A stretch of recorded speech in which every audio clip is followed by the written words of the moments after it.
going on, kids? Getting set up here. Sorry for the late start. I had to go and get an oil pan because I did not own one, as it happens. That is, as what happened. What's up, Nick? 24 hours and 45 minutes late. So what's up? Get a real clock.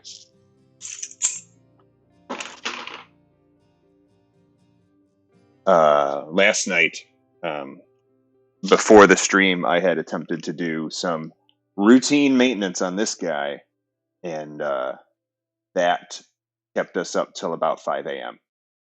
We were just adjusting throttle cable, and it ended with me having to gut the thing down to the carburetor to see what the hell the problem was. But we fixed it, and so that's ready to ride tomorrow, but that meant I wasn't going to start a stream at 5 a.m. for this nonsense. But this nonsense should be super easy. What we're doing today is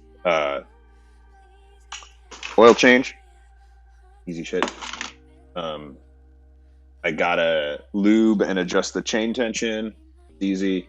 I'm going to remove the servo motor that opens an exhaust port that I have also already removed.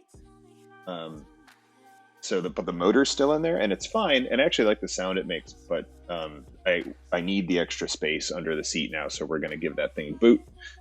And we got to plug in a little hacky thing I made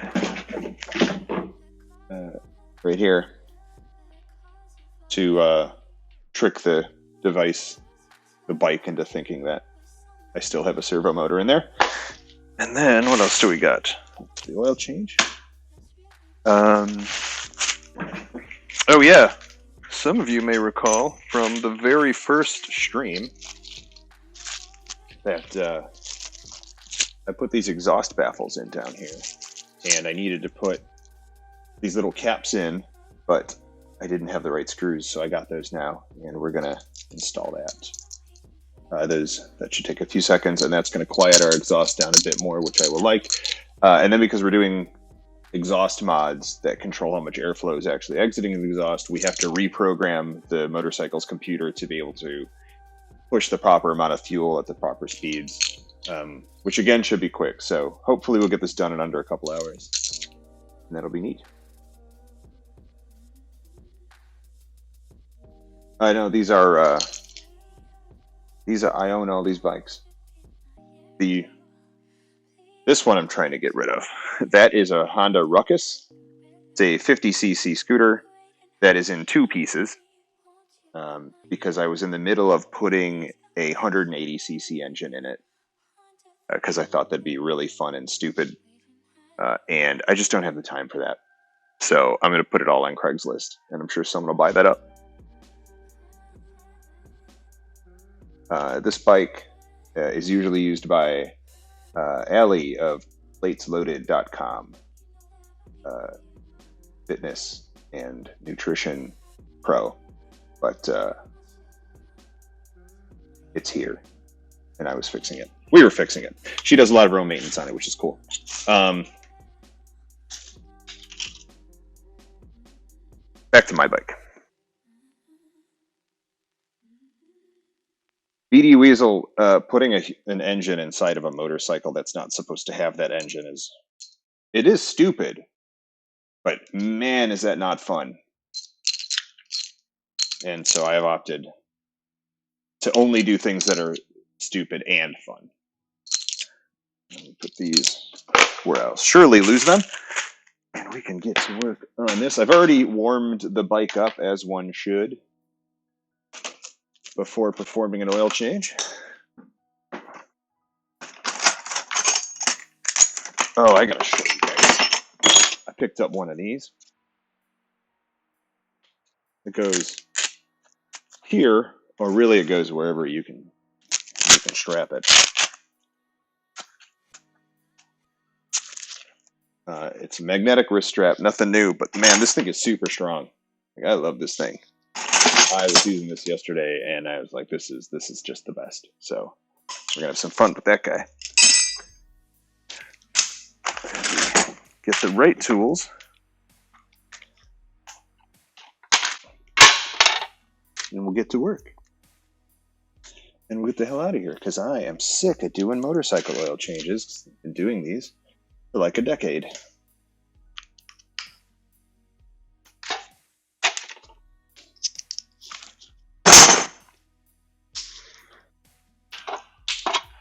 Excuse the extraneous garage noise that happens when you're in a garage.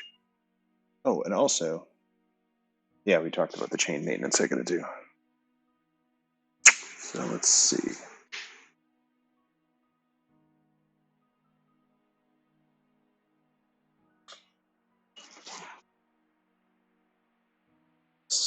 Oil changes on sport bikes are terrible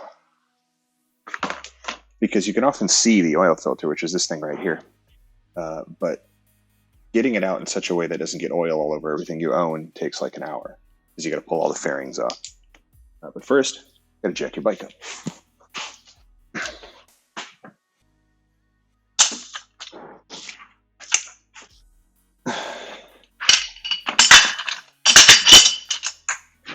Move it slightly for that to happen.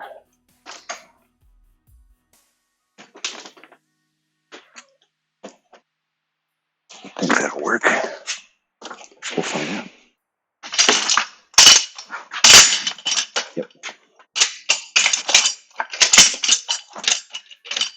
You have a motorcycle. First and foremost, you pretty much have to do all your maintenance yourself. You're going to go broke within the first year. And to do that, you need to get yourself a proper jack.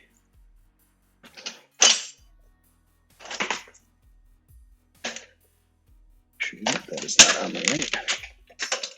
This is the part where the bike falls over. Great part of the stream.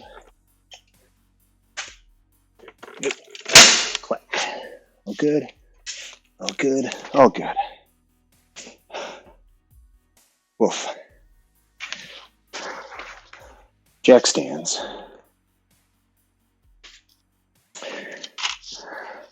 are super helpful. And they can't tell, they kind of stand the bike upright instead of leaning off to the side on the kickstand. And that helps to get proper oil drainage directly down out of the bike, which you'll see in what I hope ends up being a few minutes. What's up, Natty Ann?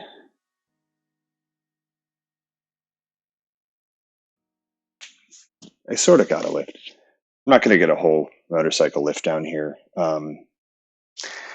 Problem with having a motorcycle lift is it sucks up space that more motorcycles can take up. So let me get my chat down here so it's easier to see.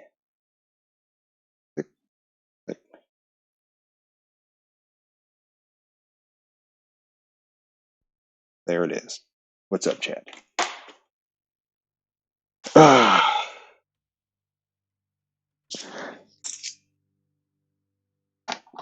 No, wrong size. What I really need is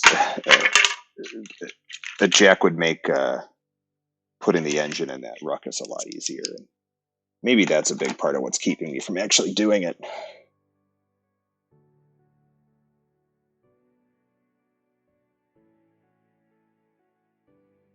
Is that music a little quiet? How's my jams?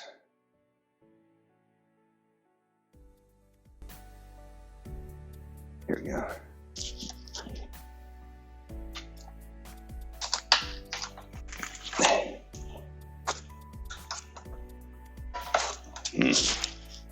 That one's really in there. This is me fishing around in a toolbox.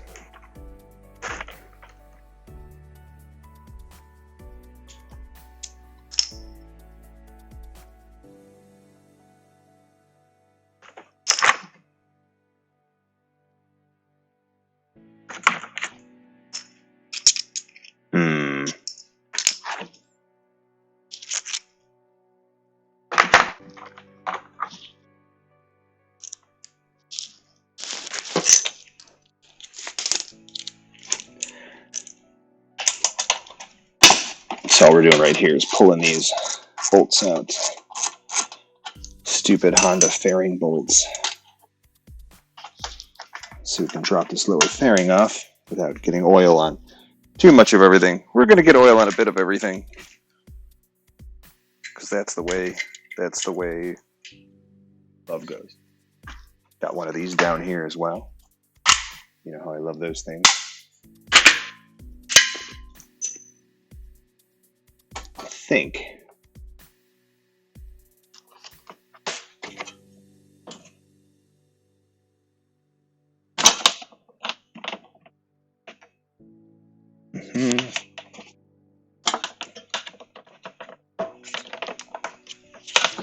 cut this off.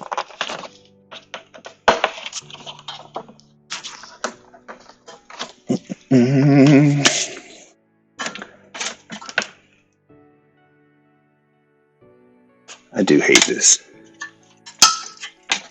Trying to figure out the minimum amount of effort here. I think it's one small one here. It's actually been a couple of years since I did this bike because I didn't have the opportunity to put many miles on it last year. But this year, with all of the nothing going on, there are many opportunities.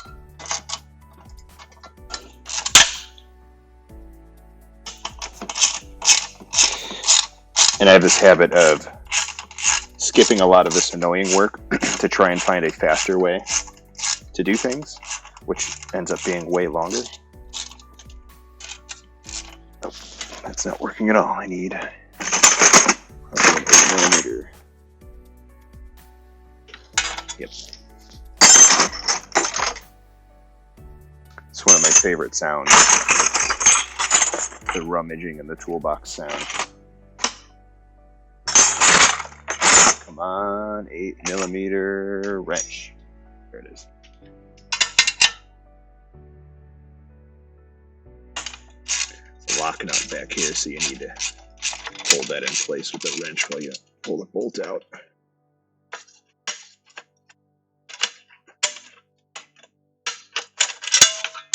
And there it goes. Got it.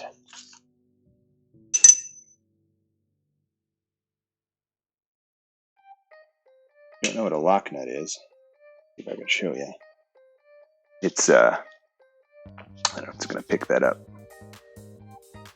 Maybe a little too close. I don't know. So it's the little nuts you've probably seen that have the kind of wax in the middle of them, and that waxy rubberiness like grips the bolt and makes it not fall off, but it also makes it really hard to remove. Sorry, I know that was hard to see.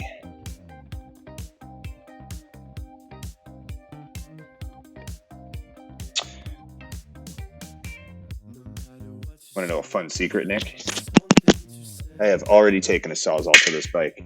In fact, I did it within like 3 weeks of owning it. This bike, I don't know if I can show you on here.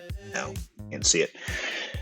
This bike used to have a catalytic converter in it, but the exhaust here didn't approve of that. And so the only way to remove the catalytic converter was to Sawzall it off. And that was a fun day.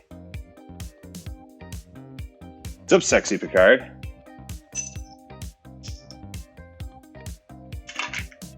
It's weird you have to specify that, because I don't think that I know of a non-sexy Picard. But I'm glad we're making sure that that's happening. Everyone's definitely aware. There's a little clip here. Looks like that. Now what we're going to try to do is just sit the oil pan on top of that fairing.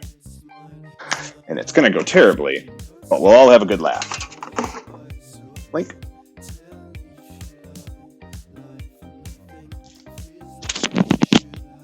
It's a good problem.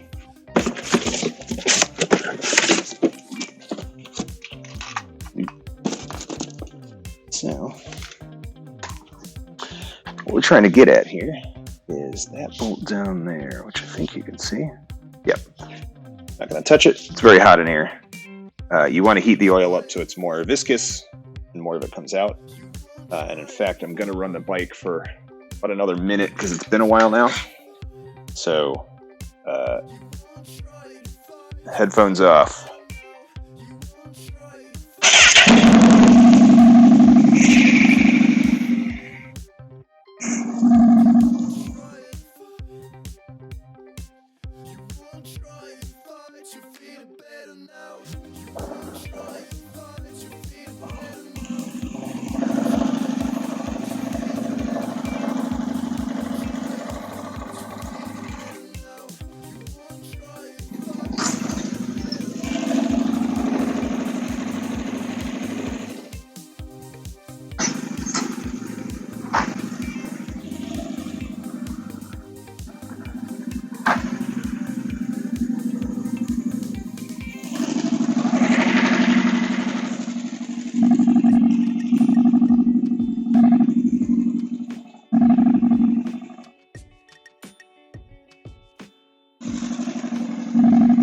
Indiana, it's a fire blade.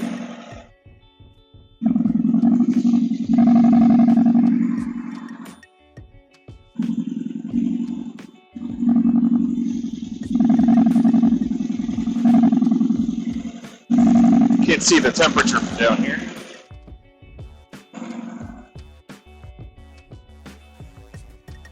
Thing heats up fast.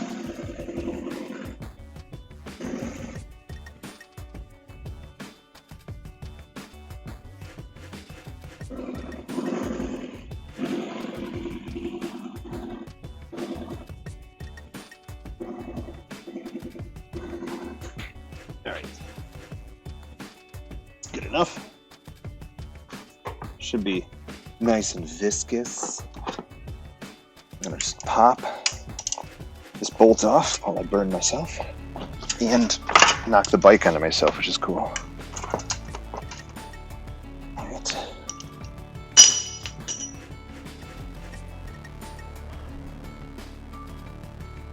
Sexy Picard is your friend, Lily.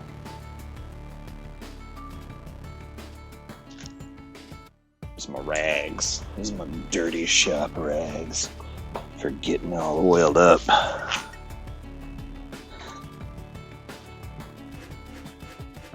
Guys ready for a greasy stream?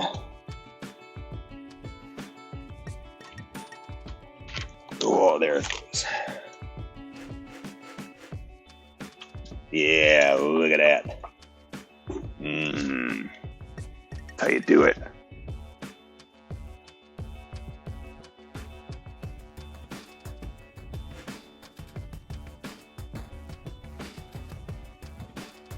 I don't know if you noticed, but I melted this shitty dollar store oil pan to the exhaust header back there.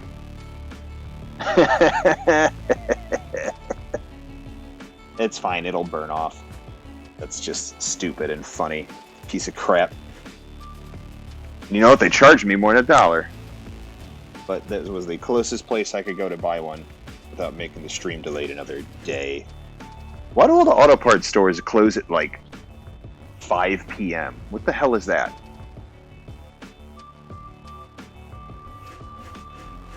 Pee out.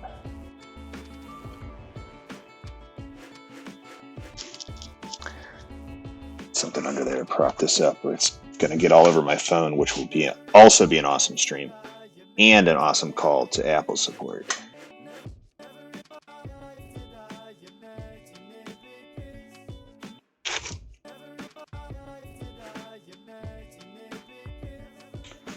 Let me run the engine like a second more just to clear all the shit out of it.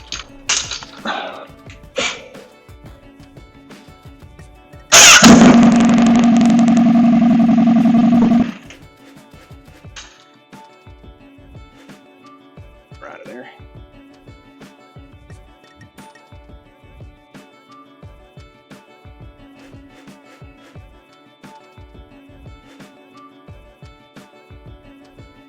That's draining. We can get this gold darn filter off. These K&N filters actually had a recall on them because because the bolt that's on the front here, which makes them really easy to get off, not too well. There, yeah.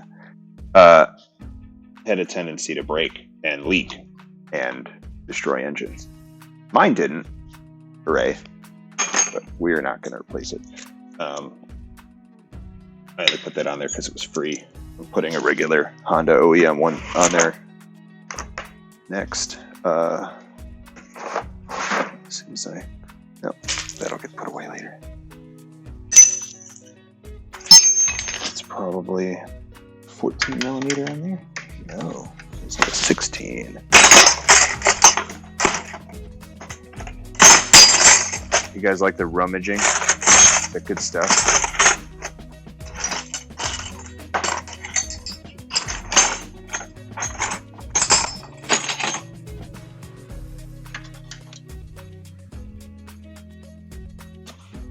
Wow, that's like rounded off. Is that a 17? Who the fuck uses 17 millimeter anything? I don't think I have a 17 inch.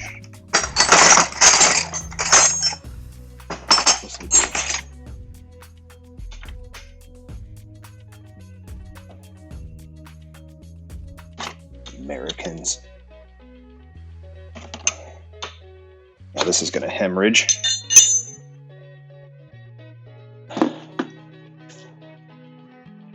Yeah, I kept thinking of like labeling this all ASMR, but people might get upset.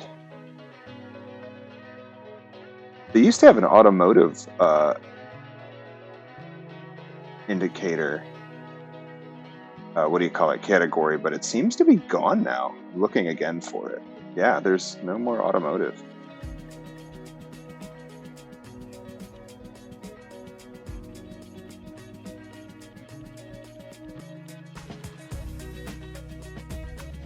Oh, there it is. It's a tag. So it's a science and technology category automotive tag. Here you go.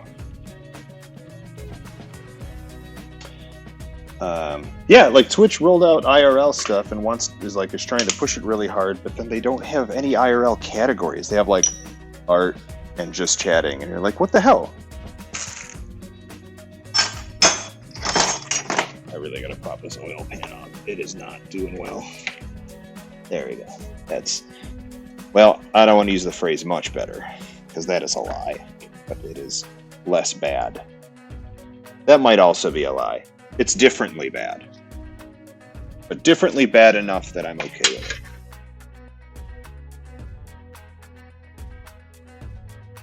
Welcome to Johnny's stream, where everything is differently bad. I'm your host, Johnny Christmas, and I'm differently bad.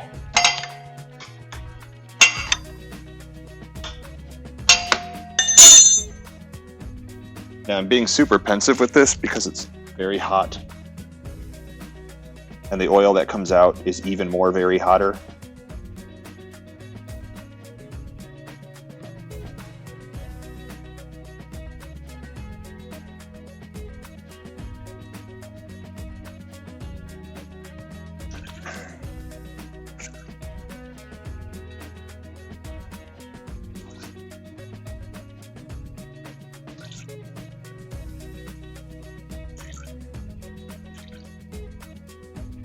Yeah, I'm certainly uninteresting in real life, I'll tell you that much. I might be uninteresting here, too. I don't know. I don't watch this stuff. You do.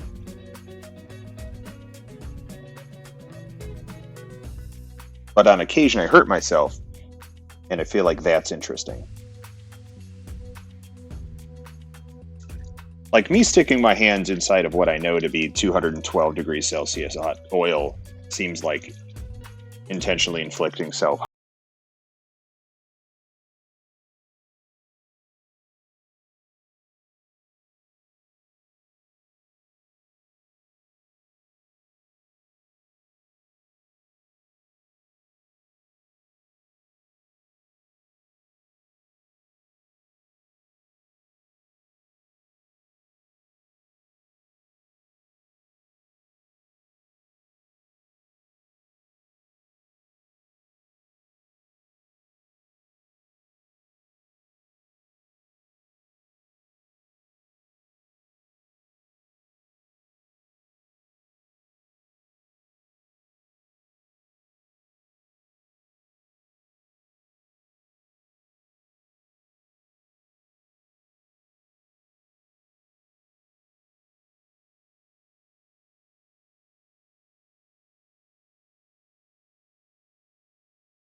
I'm gonna keep this music off so we can all just enjoy how much this bike had to pee.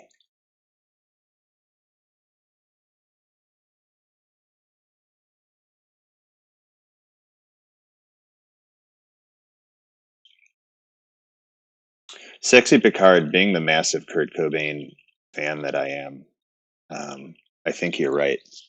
I can see that. Or he would like stream his arts and crafts where he would make all of the art out of like the anatomical dolls that he did, but also while on lots of heroin, which I feel like is most of Twitch anyway. Like Twitch IRL is mukbang, girls playing ukulele, and then substance abuse. So he would fall in the substance abuse category. I feel like and subscribe if you think I'm right. I think we're done here. Get those drips though. Cool to watch.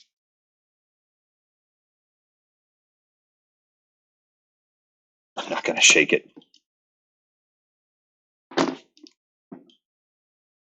But I ran the engine.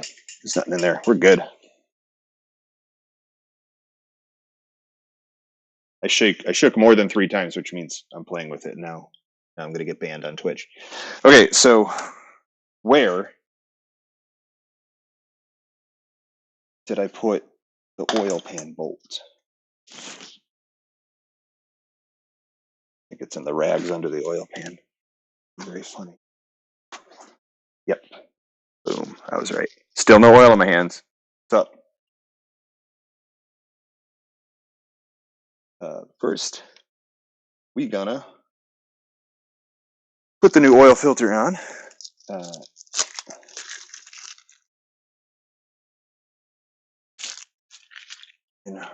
In all honesty, generally you wouldn't think this is the case.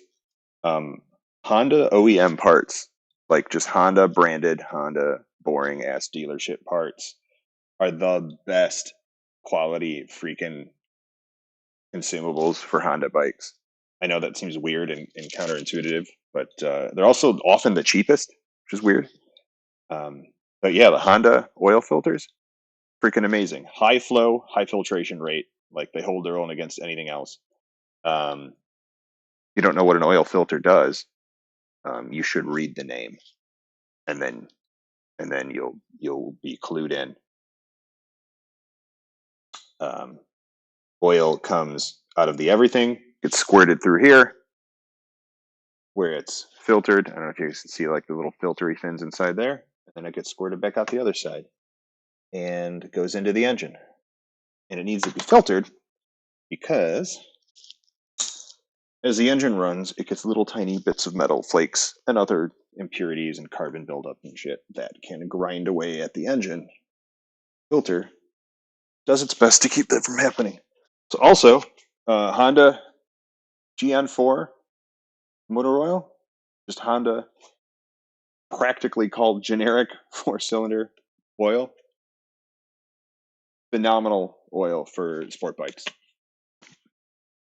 I have tried all sorts of stuff, and I swear I can feel the difference with the GN4. And I know that's ridiculous, but it are the truth. And so we're going to open this up a bit. Fuck, I do not have.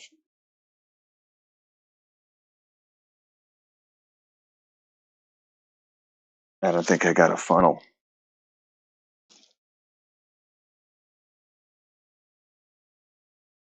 Yep.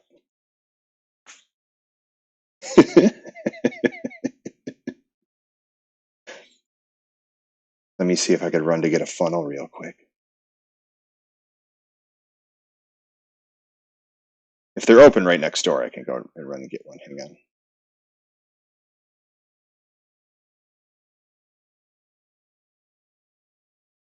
Closed. I'm going to go look, but I think I threw my last funnel away, so I'll have to fill this in the morning, which is fine. I can do everything else. So what we got to do here is you put a new filter on. it's got this little rubber seal around it, and that seal expands when exposed to oil. So you get a finger full of clean oil. Now my finger is covered in oil now. That was intentional. That's what you're supposed to do. So it doesn't count for my record. Just smear it on that ring. Get it on there.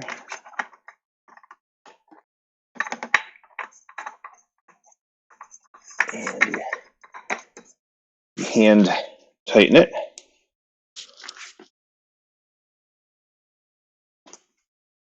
Clean your finger.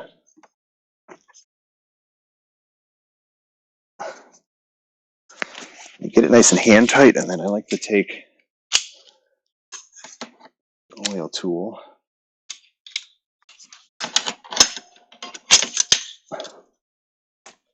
and give it like another quarter turn.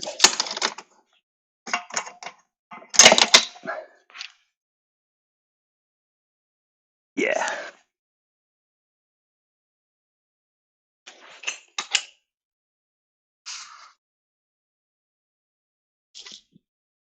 And that's it.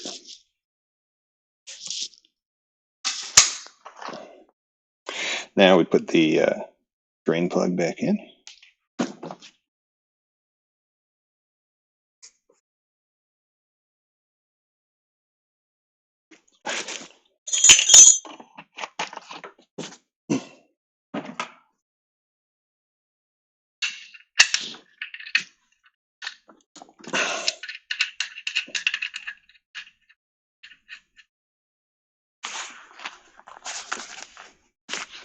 That was a 12 millimeter, I do believe.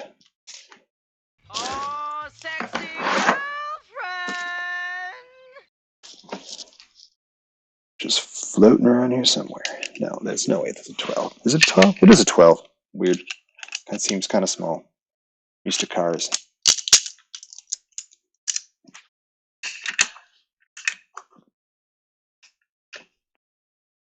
There you go.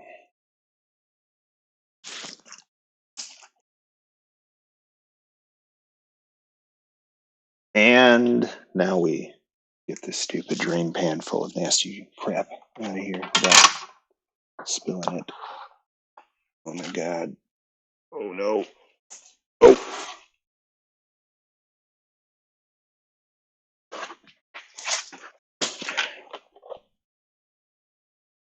We did it. What to do with that is a problem for another day. Okay, so everyone in the morning remind me that I don't have oil in my bike. So when I go buy a funnel, I have oil in my bike.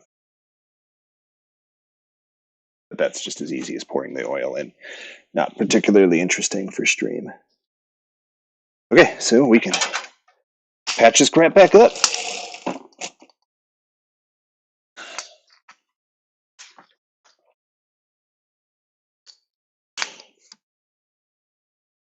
Turboed bird, not anymore.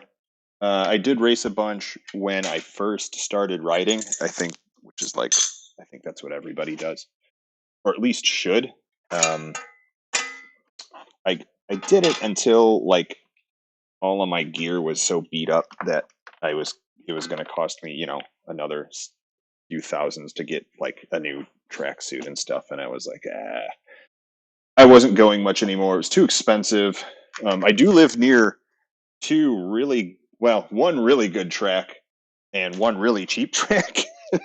So that helps a lot. I never raced competitively. I just did a lot of track days.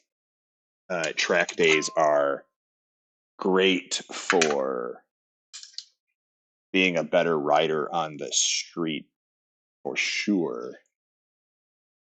Because after you do track days all the time, this way, everything on the street, even at like highway speeds, is super slow and easy to handle. It's like chill stream all day.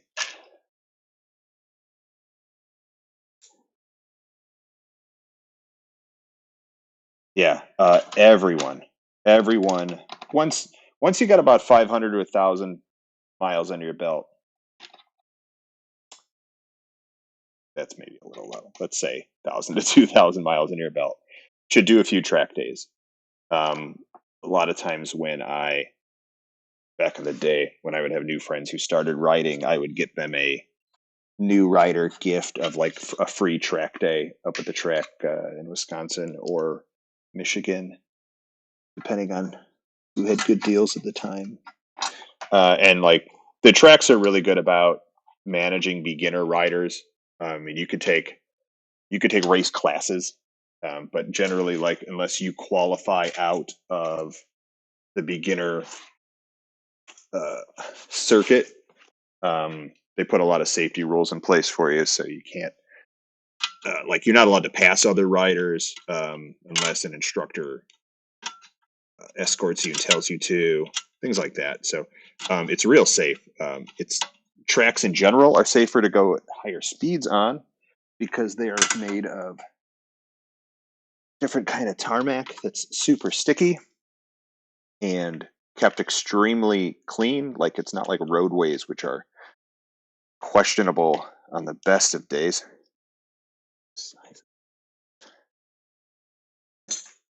That was my 8mm and a little too. So a lot of people don't realize that. Like you see, even NASCAR or whatever on the track going insane speeds. It's not the same as driving on the street. It's a lot safer. The surface is designed for that, and they're also using tires designed for that, etc. Like I would have track tires that I would put on just for the track because they get super eaten up. Really, you'd get maybe 2 to 3 track days out of them, and they're done. Yeah, I think we're all back together here. How about that? Looks like I was never in there. Oh yeah, I love MotoGP. I didn't watch the last season. I don't know. I just kind of got out of it. I don't. You know what happened is all my friends stopped riding, uh, and then stopped watching MotoGP. Is really what happened. Um, yeah, but and so I just like wasn't reminded that it was going on, and I just it's also like hard to watch unless you subscribe, and that's annoying. Is Marquez still the new Rossi? Is Valentino Rossi even still racing? I hope he is. He was, of course, my favorite. I think he was everyone's favorite. He's got a really good autobiography that I read. Like, that's how much I watched MotoGP. Like, I read Valentino Rossi's autobiography. And Iannone was up and coming last I watched. He was one of my favorites. I was rooting for him to get better.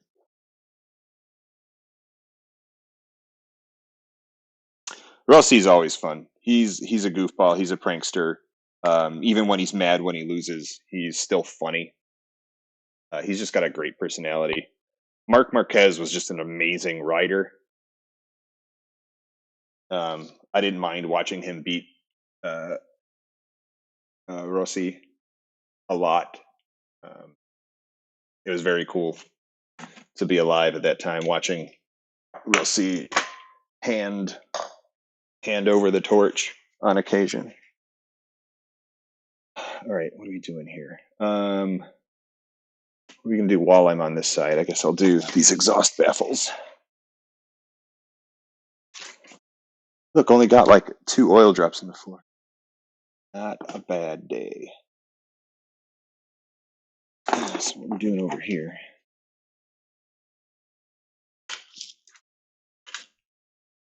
is it's a good way to. This is fine. You'll see what's going on in a second.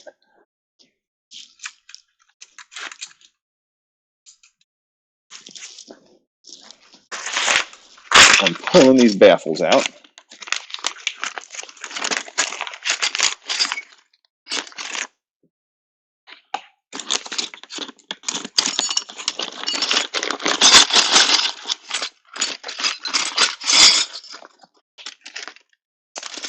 I've seen Natty Ann ride her bike. Seen her on a bicycle. All I know. Ooh. thought.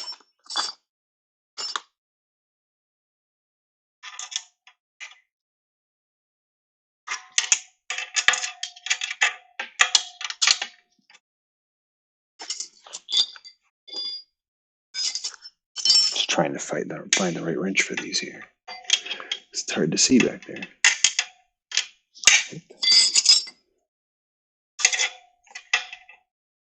Nope.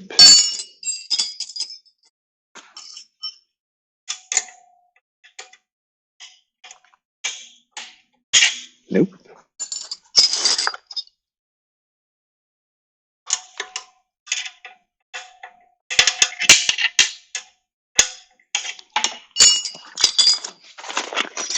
I got a ranch up in Wisconsin I've been trying to find dirt bikes for, just to keep dirt bikes up there. I have a couple ATVs, but I want the dirt bikes, and they're super freaking expensive.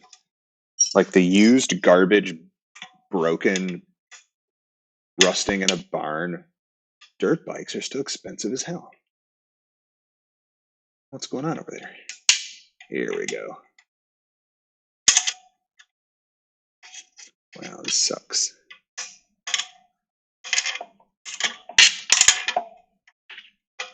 I might have to do this with a different tool.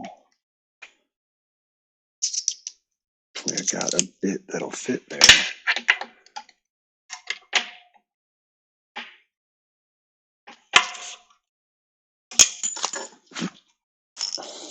We're gonna have to make something that'll fit.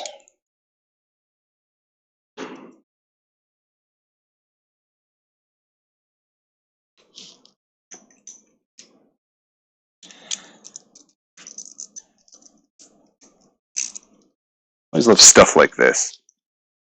Like, yeah, that's probably fine. It's also the wrong way. Wrong size. There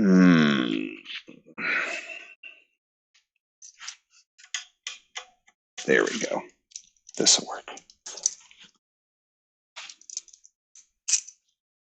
Do you know people up in Wisconsin willing to bring me a dirt bike? Because that's the people I need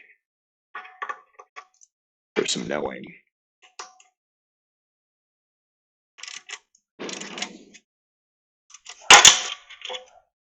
So these bolts here are hard to get at because I put them in a weird spot because I drilled these holes and put these bolts in when the exhaust was off.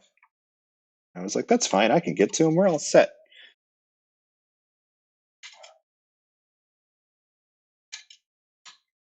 And it was a poor assumption on my part.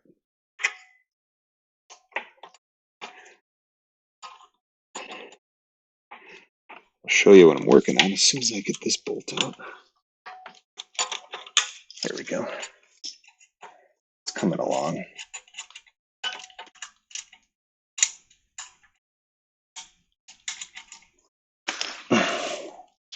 Where's my tray? So that's what I'm dealing with. Exhaust baffles. They restrict the airflow slightly in favor of quieting down the exhaust. This is an insanely loud race exhaust, which means it sucks to ride around on the street. So I like to put baffles in to quiet it down a tad.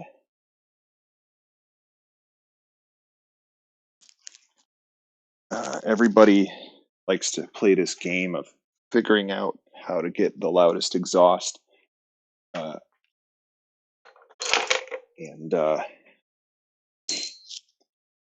that sucks.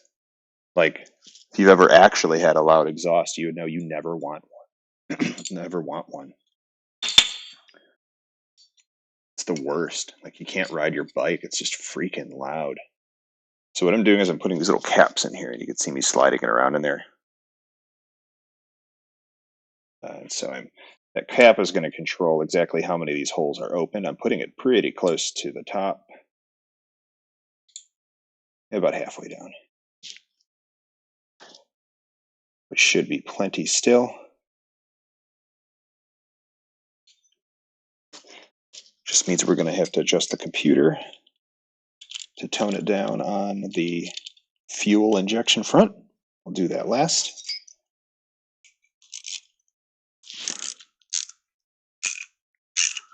There we go. Get that in there. Get it in there. Yep. Oh, I got a little cap in there. See? Where can you see that? Out yonder. Yeah. The little silver glint is the cap about halfway down. Anyway. And then it just pops back in, and then there's a little bolt in the side here. The thing I was messing with back here, and that holds the baffle back in place.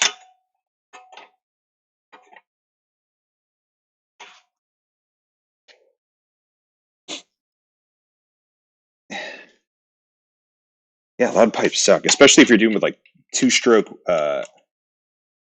motocross bikes. Like, oh man, are those loud! You're racing them, just those like high RPM. No amount of earplugs helps.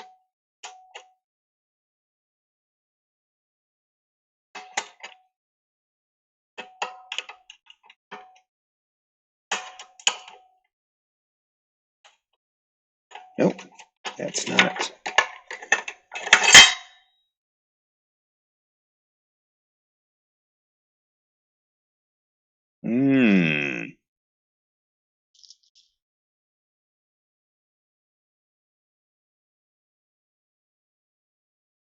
I think I need to move this bolt to a different side, or I might have to grind it down and do it on a different day.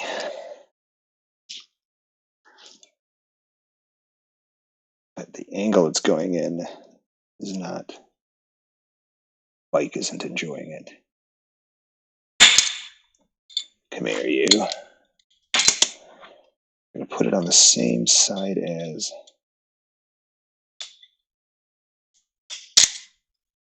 the bolt that holds it in place so the angle will be proper. See if that helps. That's what happens when you fabricate your own parts. They're often slightly off by just the tiniest, annoyingest amount. Let's see if that works.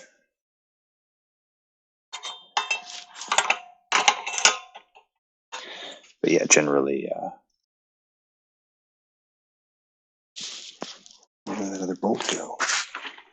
I didn't put it in my pan. What the hell? Why didn't you guys? We're all doomed. It's got to be within arm's reach here.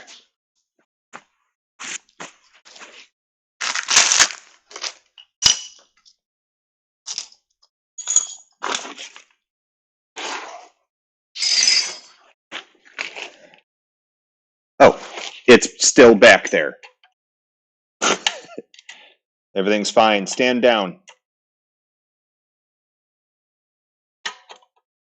I got it. Some light in here.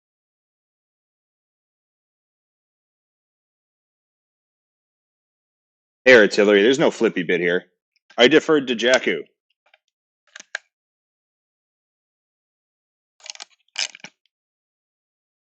I have been too. This was the worst week.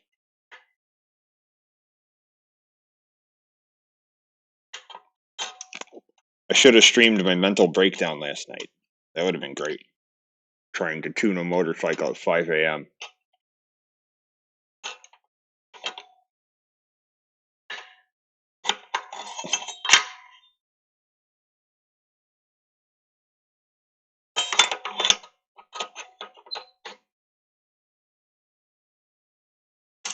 Oh. Nope.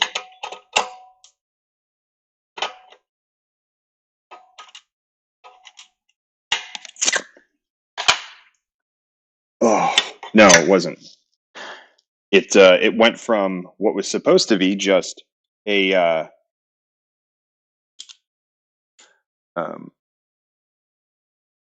standard adjustment of a throttle cable, which is a thing you're supposed to do regularly as a rider, to removing the gas tank and the carburetor and discovering that half the problem was that Honda just makes the throttle cables just slightly too short. and having to do some rerouting and annoying crap, and it was just awful. But a lot of it was just troubleshooting, figuring out what the hell the problem was in the first place, because it was sticking, and I'm like trying to squirt brake cleaner and lubricant down the throttle cable. It was a bad time. It was a very bad time. Got it. I figured it out around 1:30. Got to bed around 5, and we were supposed to go riding this morning on a big trip, and we canceled that. We were like, no, not happening. So now we're gonna try to do it tomorrow. So the problem I'm dealing with here is that these bolts that I'm using on the side stick out just a little bit too far once they're inside the exhaust. So I'm going to probably some other day put these in and then grind them down to like half the height. Call it a day. So I'm going to leave these out for now because it's not a big deal. The baffles alone quiet it pretty well. Putting these caps in don't do a ton more.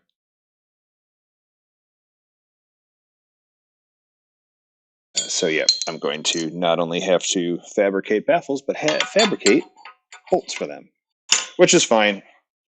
Just means I won't be doing it today. It's half the fun of motorcycle maintenance. Figuring out what you won't be doing today.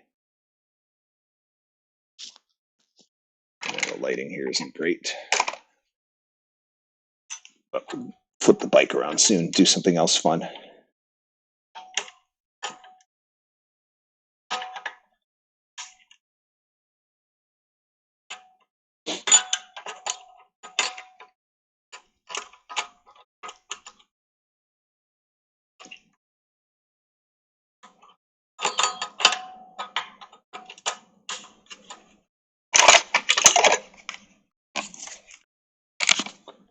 All my legs are dying. What a bad time.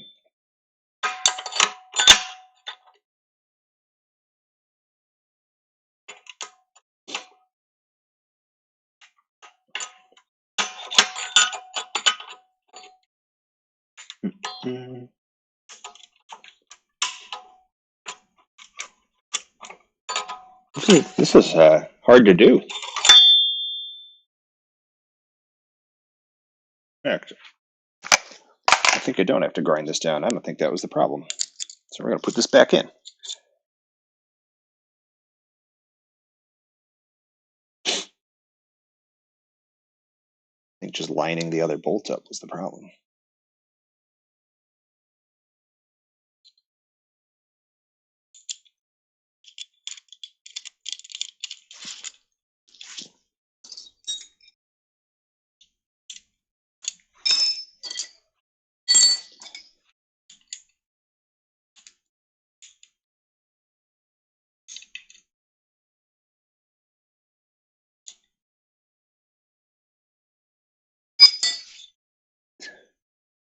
Now, a couple rounds of what the hell. Oh, I think I see what the hell. There. Yep, that was what the hell.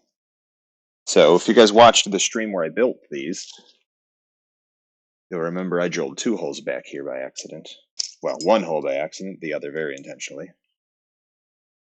Well, they were both intentional. It just turned out the first one was accidental. After the fact. You know. Lefty loosey, righty tighty. Yeah, right? Something like that. Something like that. So I was putting it in the wrong hole.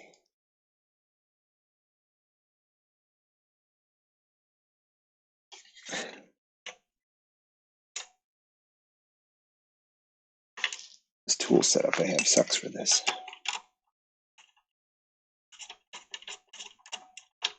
There we go.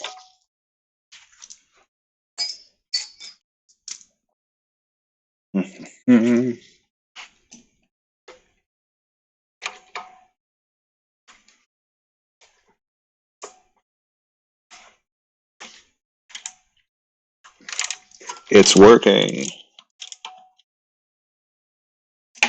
We're doing it.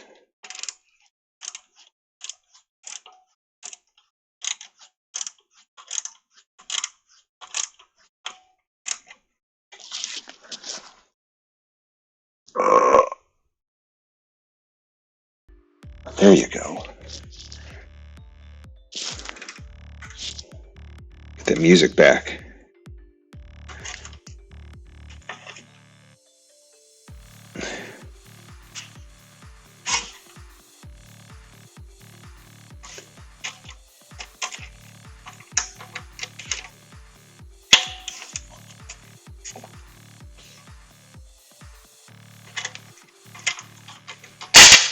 There.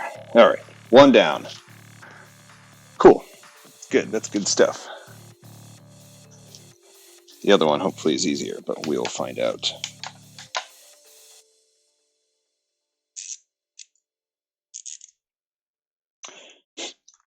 InfoSec News, Gillette and Twitch have a sponsorship partnership going. My jawline is terrible because somebody picked on me about it, and now I keep screwing with it. I used to think it was fine. Oh, man.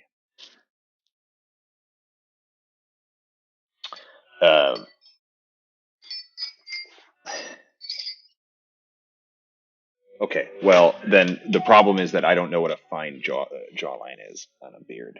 Because I don't think it's fine. And I thought it used to be fine, and apparently it wasn't. And so you're all probably correct, and I'm just bad at it.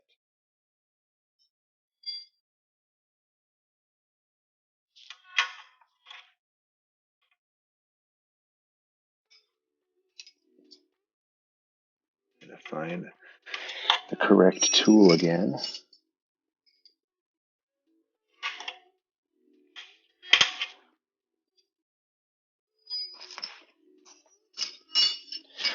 Artillery, you saw my stream room.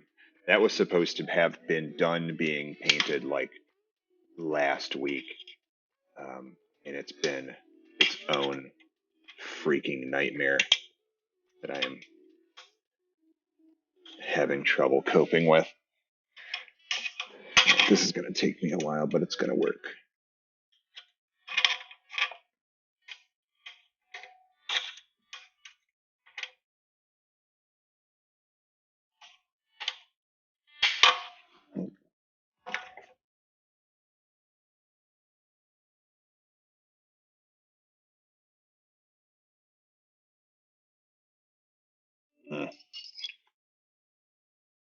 Might be easier to pop this off first.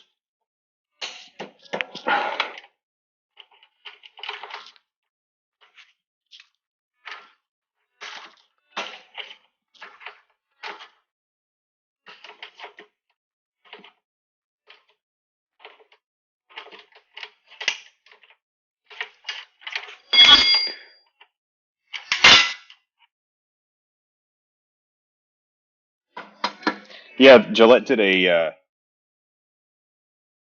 where did that go? Hang on. Oh, it's way back there. I gotta Indiana Jones this nut out of here. All right, I got it. Gillette did a partnership with Twitch where if you bought a bunch of Gillette stuff, you could you get a bunch of free Twitch bits. But they didn't realize that you could then like return the Gillette stuff to Walmart, and Twitch would never find out. So then you just got free Twitch bits.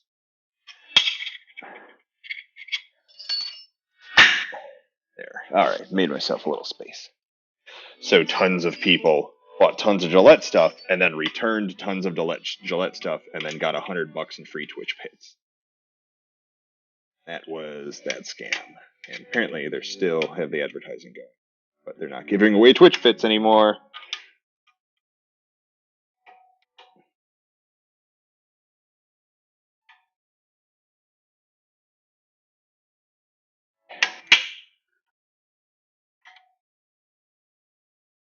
Okay, I think I can get my socket wrench in here now. Be much faster. Nope. Only because I got that weird tool going on. Hang on.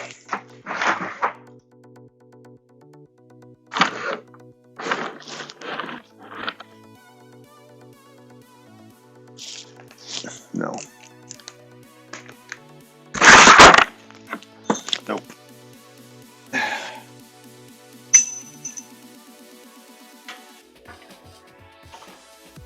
Oh, I can't quite do it by hand.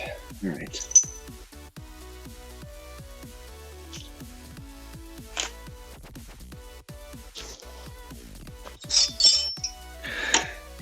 Yeah, but you can only do that like with packaging, and that means you can only do it with new stock. And I'm sure that Gillette was trying to get rid of old stock, but I don't know. Really, they're trying to get.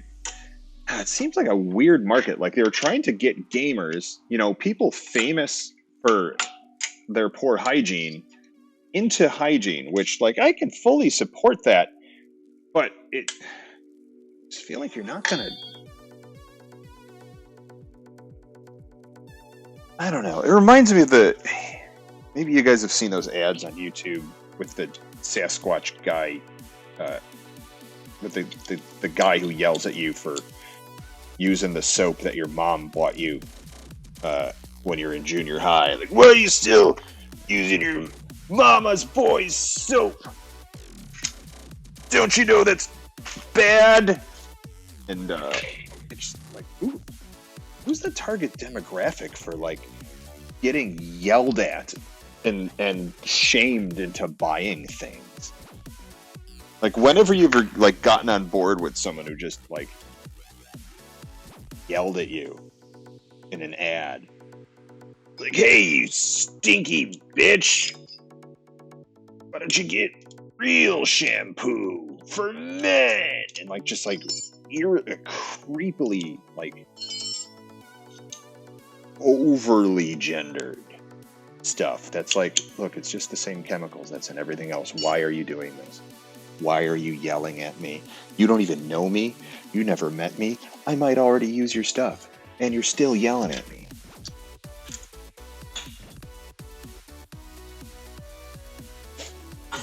Yeah, why are you insulting my mom? Like, whoa. When I was in, only 90s kids will remember that, like, the mom insult is, that's what, you didn't do that. That's where you didn't go. You know what? I like the smell of lilacs. And if I want to smell like lilacs, it's better than patchouli. I will take lilacs over patchouli easily. Man, patchouli is the worst. I'll say it. I ain't afraid to say it.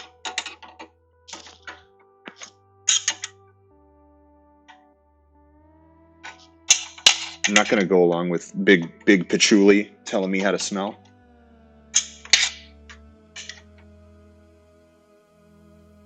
That's going to be the other side of that pendulum when it swings back. Some ad for some company actually, like, making artisanal natural patchouli. It's only patchouli if it comes from the patchouli region of France. Otherwise, it's sparkling Sasquatch urine. All right, let's get this bolted back on. We did it. We got the little caps in there. I don't have to grind those down. Hooray. I know that camera angle was just like absolute most useless it could possibly have been. Hope everyone enjoyed that little endeavor. This is hard to see because it's behind here. Doesn't matter. Just trust that I am bolting in bolts. Just bolting in this bolt that holds the exhaust up. It's right there. Exhaust, bolt, holds it up. This has been today's physics lessons. Enjoy.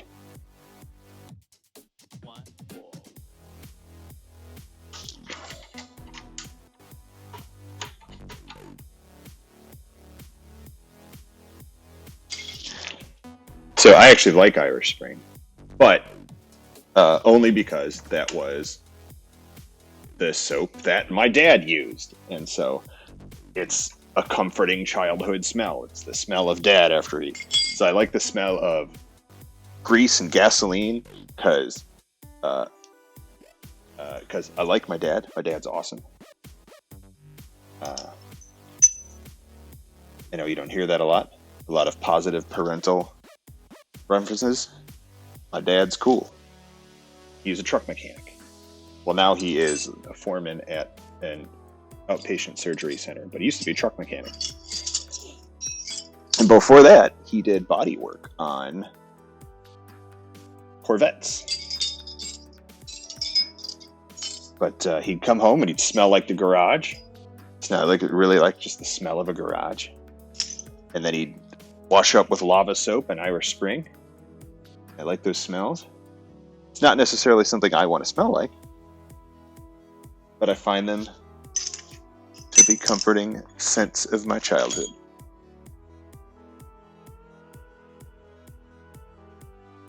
If you're just tuning in, this is Creepy Dad Stream, Johnny Christmas. Feel free to share stories about how much you like Dad. Doesn't have to be your dad. Doesn't have to be anyone's dad. It can be someone you just call Daddy. It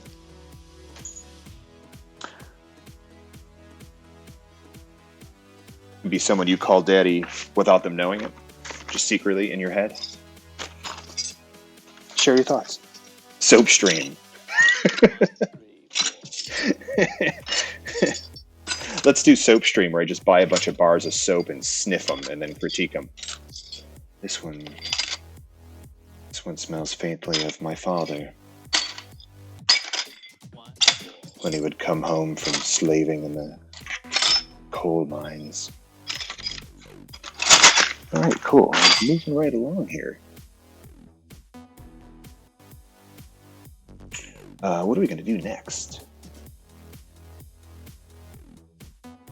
Next, we're going to adjust the chain tension. But to do that, first I have to pull off this axle spool. You got a little grease on the lens there? Something. Some weird angles. It's hard to see in here. Sorry about the top-down lighting. The spool here, you can see it's over the axle nut, and it is a protective device. So in the case of a crash, when the bike slides on its side, it will slide and wear down this extremely dense ABS plastic spool instead of grinding down the axle nut and thus potentially best making it extremely difficult, if not impossible, to get the nut off. And at worst, grinding it down to the point where the axle actually falls off, and then you are down one bike. You're not getting home, at least not on that bike. So we're gonna put that off. I don't know why I put all these away. Oh yeah, Cisco, Daddy DJ. He's got the daddy hat. Is he in here? He's usually in here. Probably streaming now.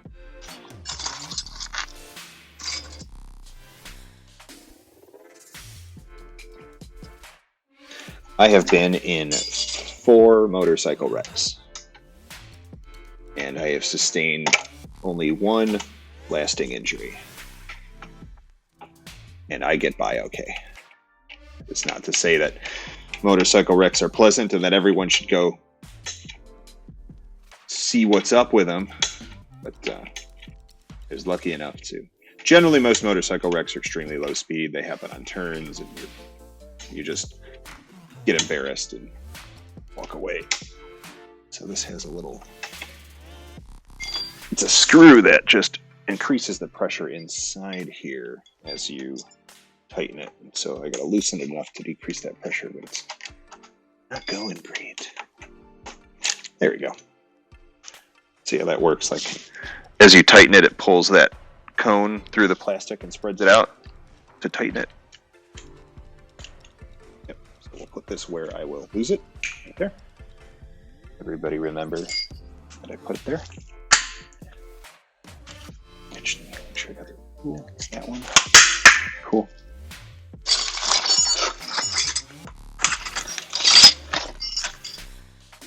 Yeah, and those are the predominant reason to use sliders like that are to protect the frame and critical components of the bike. They're not going to protect the plastics and stuff. In fact, a lot of the components of the bike are made to be slipped on to protect the bike. The foot pegs will flip up in a crash like that. That's intentional. And you'll slide on those. These pegs actually here are to let you know when you're leaning a bit too far into a turn. These are made to scrape against the ground. That's why they got these nuts on the bottom that you can replace. They're actually meant to be scraped on the ground. I think they're called feelers, but they're to let you know, hey, this is about as far as you should be leaning this bike. And you'll get a little feedback. It'll push your foot up as you scrape the asphalt. But also, if the bike lands on its side, that'll pop up and you'll skid along that side. I have frame sliders. Gosh, the sliding's terrible. I have frame sliders here. Same thing. That's to keep the frame that's right underneath this plastic from getting wrecked, because that causes your engine to fall out. And that is not good for getting home. And then also the bar ends, the handlebar, those guys, same thing. Those are meant to be slid on in a crash and replaced afterwards. Mirrors are cheap. And then I also have the same sliders up there on the front tires. So this bike would do all right in a crash, but I have never crashed it. I'm just assuming. Same thing up here. These will skid on the ground just a while. And then I've got carbon fiber tail fin protectors here. I really don't know how long those would actually last, but I do like the way that they look on the tail. So we're going to flip the bike around now to get the chain facing the cameras. So give me a couple minutes to get that working.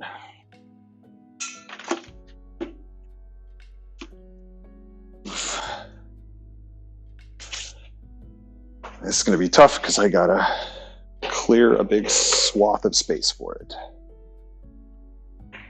But let's hang out while I do so.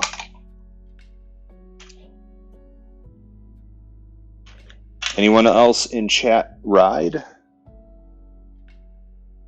I don't have HUD on how many people are actually watching, but I have to imagine that tagging it as automotive might at least get some gearheads in here.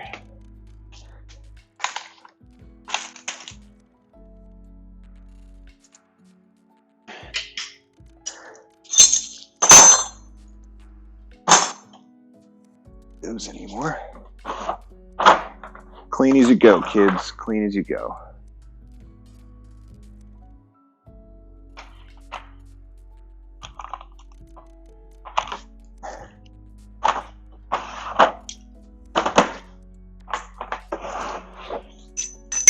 Now, part of the problem here.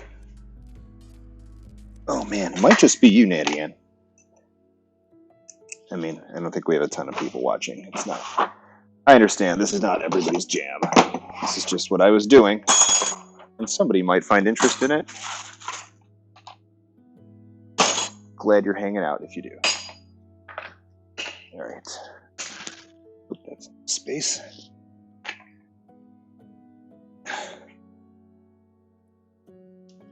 Move this out of the way for just a sec.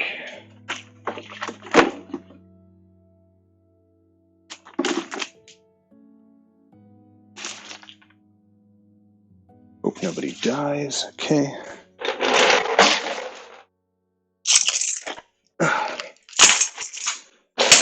Now, bikes turn like boats. So we gotta, this is always fun, getting it down off the jack stand without launching it right onto its side. Uneasy. Oh, there.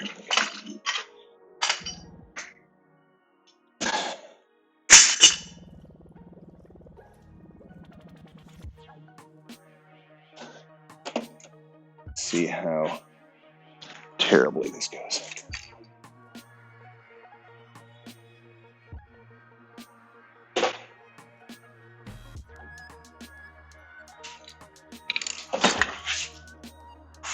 Find a good angle here. this out of the way. Boop.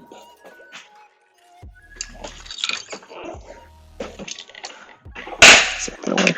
No, we don't like that. I'm gonna move this toolbox.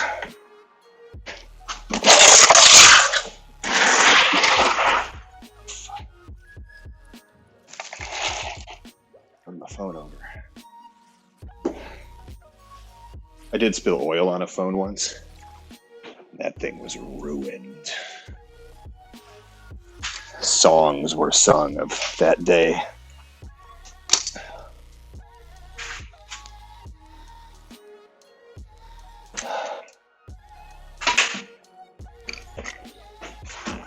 Getting there.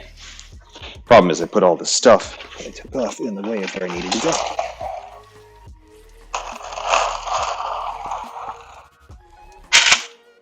Oil pan.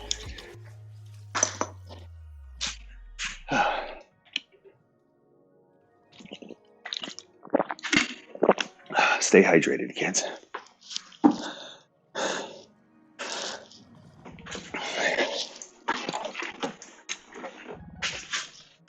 There we go. Now we're getting somewhere. I think that'll be fine. I got enough room to get the jack back there. All right.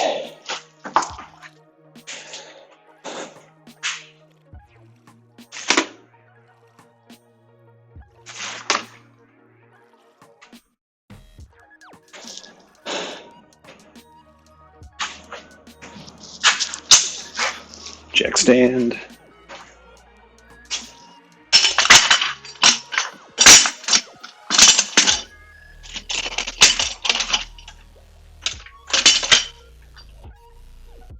The most terrifying aspect of bike ownership is never being sure if you did the jack stand securely.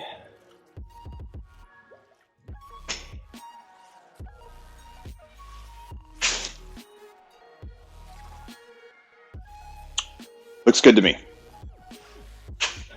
Let's back down. Oh yeah, we gotta put that servo bypass chip in. That'll be fun and boring. Sounds cool.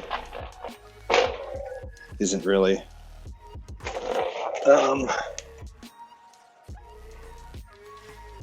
Yeah, you know what?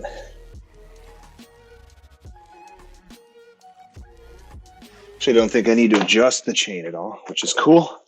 Show you what I'm doing though to know that.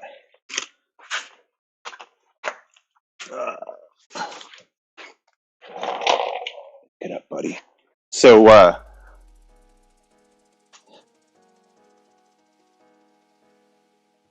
will make it make a bunch of noise though, because I gotta lube it up. So, some light down here. Maybe get one more shop light pointing this way. So you generally don't want the chain completely tight or too tight, because it's going to put undue pressure on the teeth and the gears, which winds them down prematurely, eats your chain up prematurely, because it's too much metal yanking on metal. I have never adjusted the chain on this bike, and it's got over 10,000 miles on it, or almost 10,000 miles, and I am just astounded that it has lasted this long. Again, OEM Honda chain, although it's made by DID, which is a major chain manufacturer, great chain manufacturer. It is a 530 chain, which, long story short, is the thickness of the links in the chain. 525 is common, 520 is common on smaller bikes. You generally don't want a thinner chain on a bike with this much horsepower, because you'll go through chains and sprockets like crazy, and they get expensive. Thicker chain and thicker sprockets does have more rotational mass, which means you lose more horsepower just in the act of pulling this ton of metal around and around. So a lot of racers will go down to a thinner chain, thinner sprockets, even a lighter metal, in favor of gaining that extra few horsepower, because they're good enough that that extra few horsepower is actually what they need to win. Like, that's what's holding them back. I prefer to leave the 530 chain on because I do a lot of touring. So I'm not racing. The bike has plenty of power for screwing around on the highway. You do get a little more agility in shifting gears if you go down to a thinner chain. Again, it's not a big deal. I've left the 530 stock chain on here and have gotten almost 10,000 miles out of this damn thing, which is amazing. One thing you want to do while you're checking the chain out, and sorry, all my lights are dead, so hopefully this is all right. Yeah, you can't really see in there. Let me see if I can... Oh, wait, I got this guy. Flashlight. So you want to check the teeth on your sprocket. And it's hard to tell without having, you know, a fresh one or just a lot of experience in this side by side to see what's going on. But you want to make sure that they're not getting too pointy. These are, just in my experience, getting a bit worn down.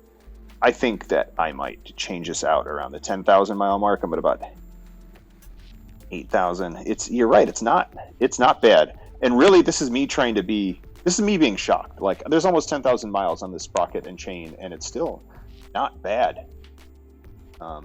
This might make it to 12,000 miles. Definitely don't change it out unless you have to. And maybe once I hit that, I might go down to like a 525 chain, just because the 530 lasted so long. Yeah, but that looks good.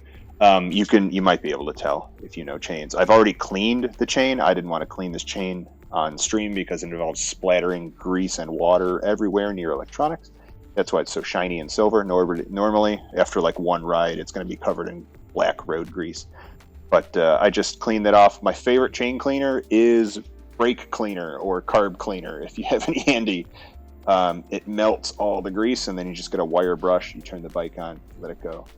And that's good. So we do need to lube that up, but we do need to check it for free play first to make sure it's tight enough. Your bike generally is going to have a little label on the side that says, hey, here's your free play. This one is about 1 1/4 inches of free play. And the way you test that free play is poking it like that, right in the center. And even it tells you on that label exactly where to check for there. Sorry about the autofocus.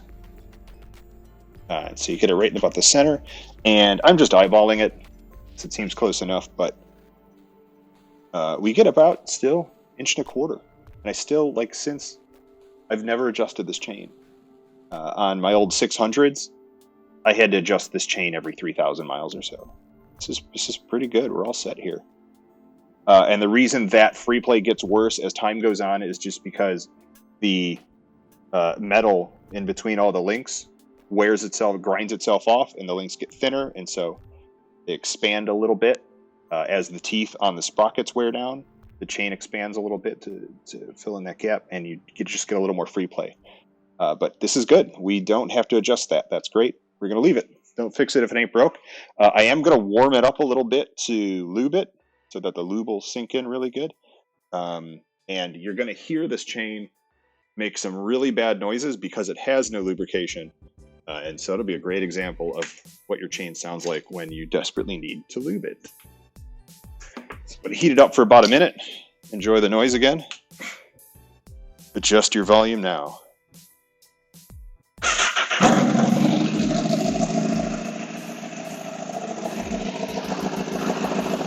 Oh, those Baffle caps actually work pretty well.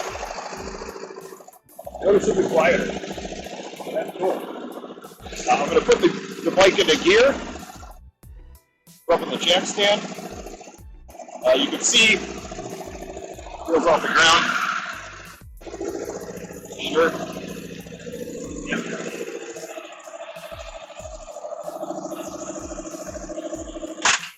Oh, engine cut off because the kickstand is down. Start it back up.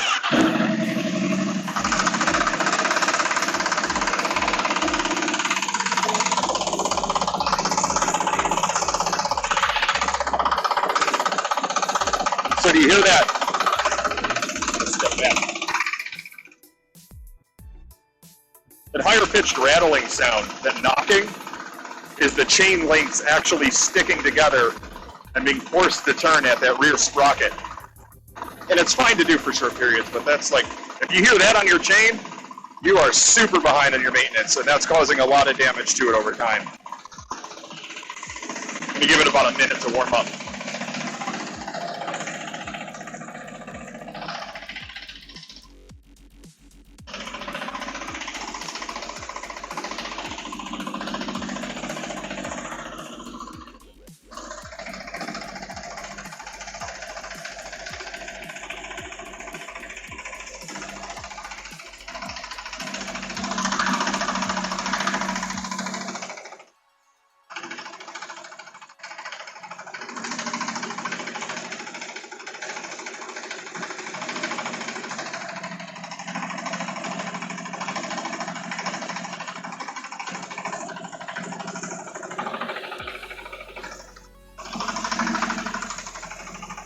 We're going 9 miles an hour, cruising around the garage.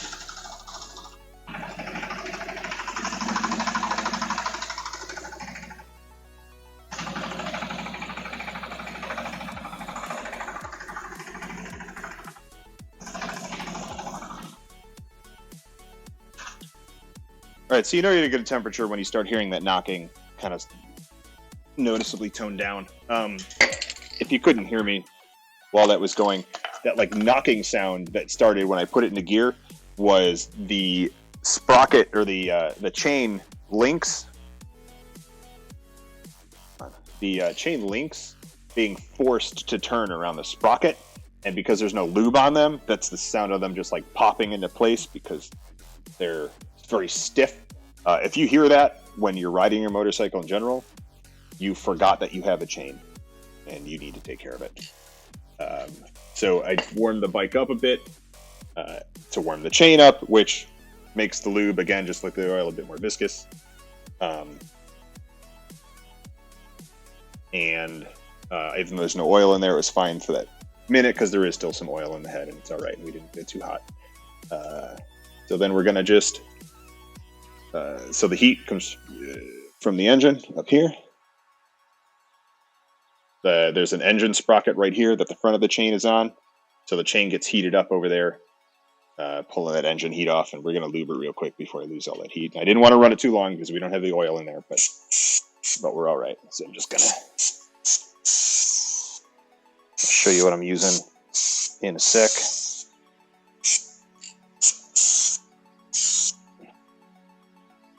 Get it into neutral.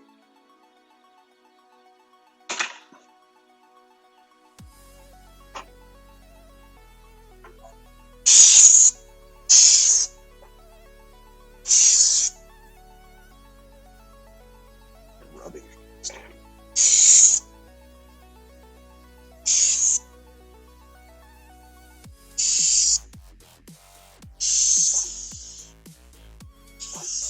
Yeah, get it all in there.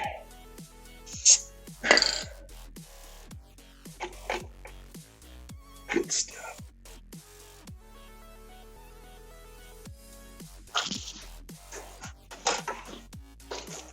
Let's make sure we got everything.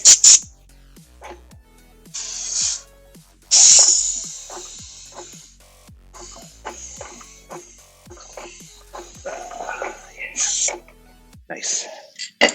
Ooh. This stuff is MPPL, multi-purpose, penetrating lube. Again, sorry about the lighting. A fan favorite of motorcyclists in general for chain lube. I used to use chain wax a lot. I found it was a bit too thick when starting off. I just didn't like it, but it's cool because it really sticks in there. Downside is it, because it's not very viscous, it attracts a lot of dirt. A lot of dirt sticks to it.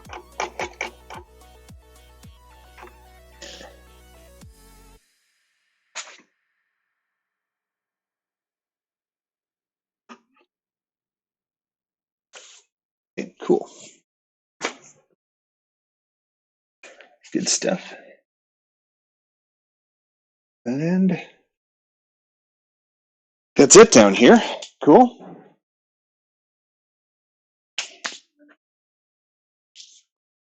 Next thing we're going to do is turn up here.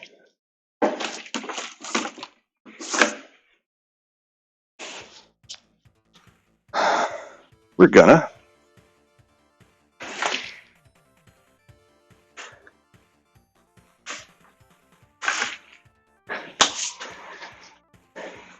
where'd my phone go? Where's my chat? Sorry. Hey, Gremlin Guy's here.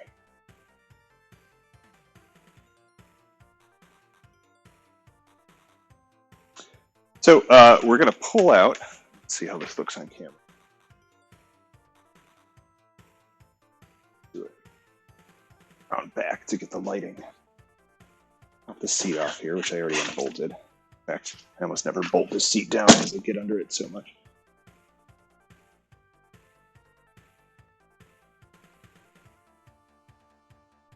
We're pulling out this servo motor here because I just want the space back. As you can see, cram a lot of custom wiring in here. Good. So the servo motor used to open a valve that was attached to the old exhaust that I sawzalled off. The valve's no longer there. The motor needs to remain attached because the computer throws an error. It's not. But now I made this little dongle that will trick the computer into thinking it's still there.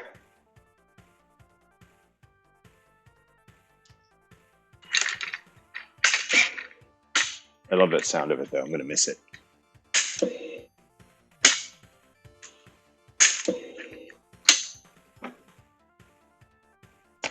It's not the servo motor. This is. So it looks like we got, I don't know if I can get a good camera angle on this, but we're going to try. Yep, that might have been the best one. All right, see you, Natty Ann. Thanks for hanging out. You, I'm sure you will see Snapchats of my ride. We're going to pull this servo motor out and figure out how it tells the computer what's up. I know I have the right connector on there. Oh, it goes here. Cool. Okay, so I think it's just one bolt here. We'll walk way over to where I kicked this toolbox now. And that looked like, what does that look like? An 8 millimeter, right? I'm going to grab an 8 and a 10. You guys tell me what it looks like, though. I'm thinking 8. My money's on 8.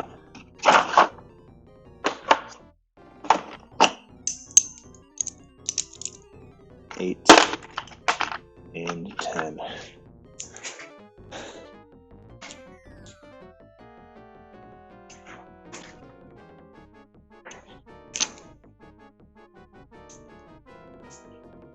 It's an 8. I was right. Y'all owe me $1.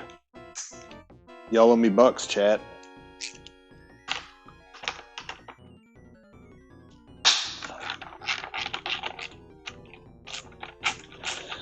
And once we got this in, we will reprogram the bike, and then we should be good.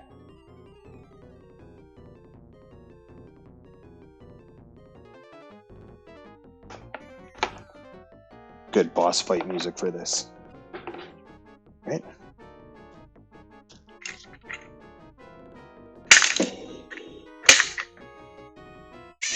See if I can reset it to make it make that sound again.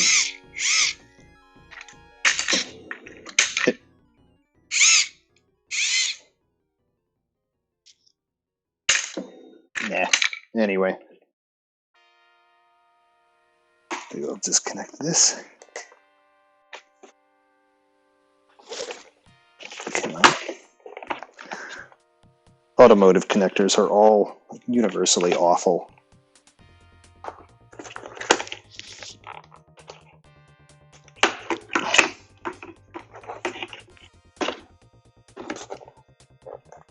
There we go. go.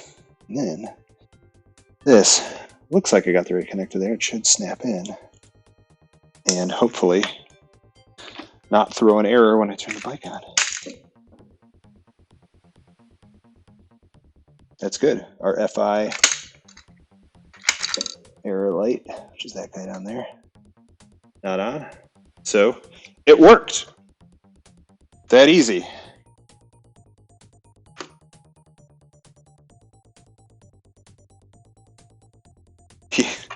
We don't talk about Jakku here. That was an accident. Get this out. Stupid connector. How was that in there?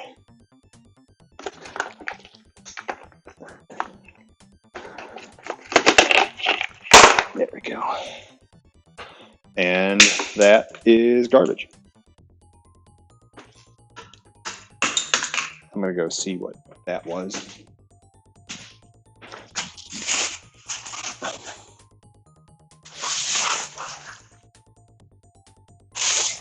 Oh, it was a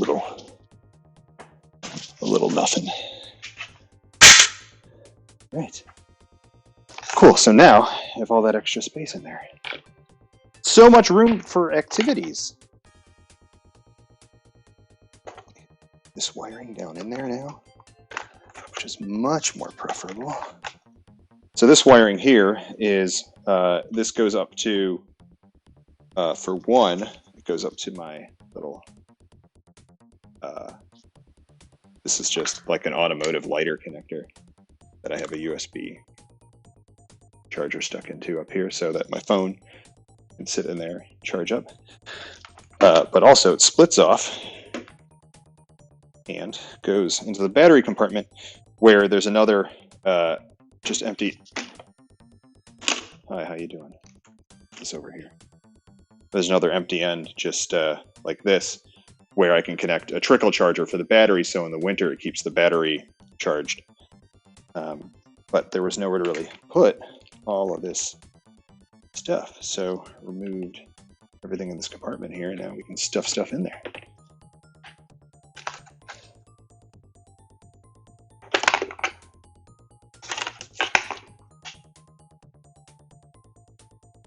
In fact, I might come back tomorrow with some zip ties to make it look nice and tidy. Oh man, sorry, Beady Weasel. At least it's Saturday. Like, at least it's not Sunday. That'd be the worst if it was Sunday and you thought it was Friday. But no, it is Fratterday. It is Fix It Fratterday. Oh wait, I can reuse that connector too. Where did that go? Let's go get it. The thing I threw away is the thing I need. Trick is getting it off of there. Oh, it slides right out. Everybody ignore the fact that I just threw that away. So we're gonna, let's see, put this back in here. Oh, I bet I can even mount it now. I can. So put it on there, and then that's gonna go right back where the servo motor was mounted. Clip, and then boom. So now I don't even need to zip that. It's out of the way, and I mean, talk about space savings. Like, hang on.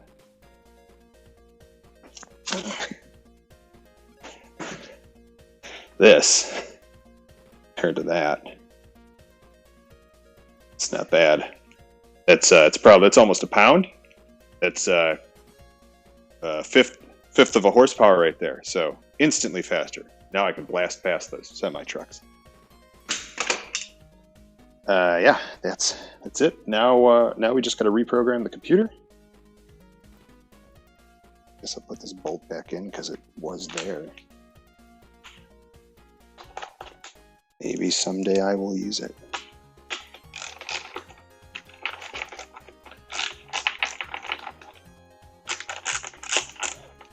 In case you really want to see how bolts get bolted in, it's this. This is what you get. This is IRL Twitch at its prime right here. Long bolts. There it is. Okay, we're going to close that up.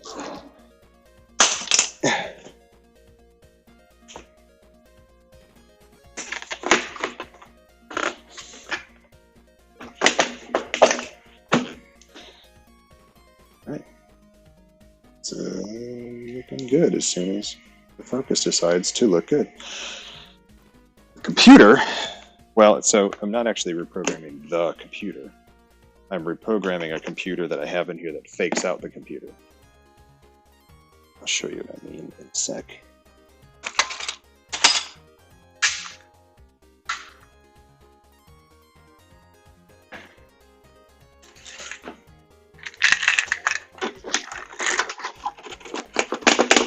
That comes off.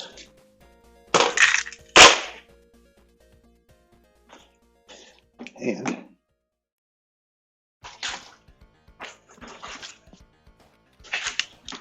way down in here, under all my junk. Oh man, these rock straps are the best. Pick up some rock straps. Down here. There it is. This guy. It's a power commander, and the way this works, I would have to tear the whole bike down to show you exactly what's going on. But get a USB cable here. I had one somewheres. One sec. Make it set up a little better.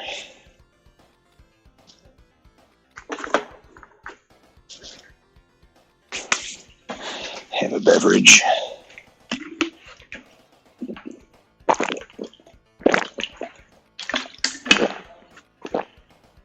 You like that ASMR drinking?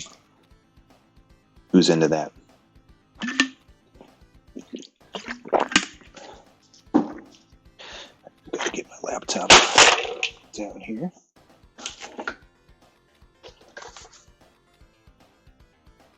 USB cable.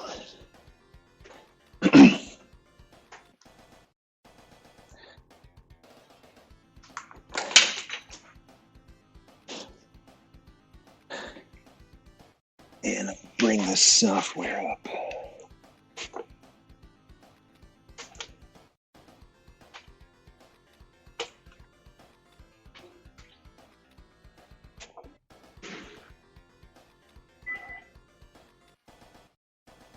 Give me a sec to get OBS to like what I'm doing, or at least beat it into submission.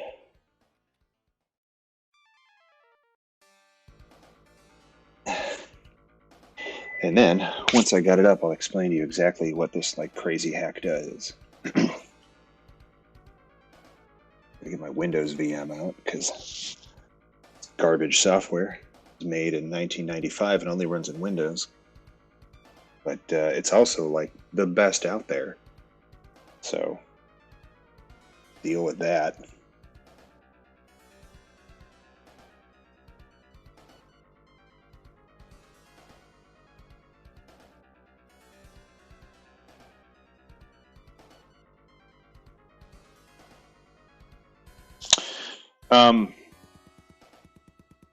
Because the Windows one works. Like I could, you'll see how easy it is. I wonder if somebody did, and I just can go look on GitHub and see. But this usually works. So let's fire it up, and I'll throw it into OBS.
Oh, that's not what I wanted.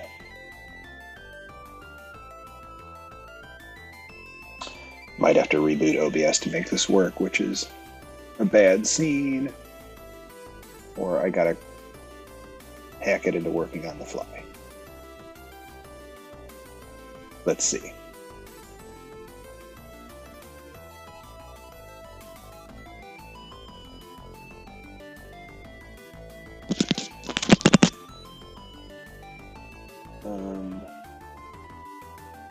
Could just do display capture.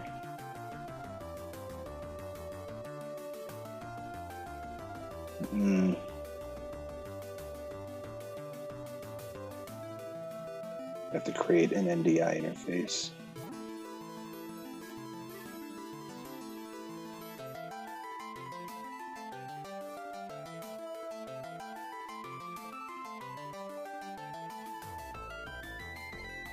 Gonna do this. We're gonna make this work.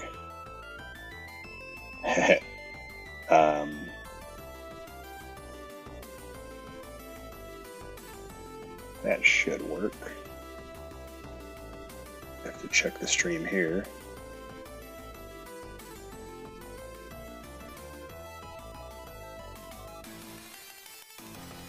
Nope. Is that not working? Are we getting a black screen there?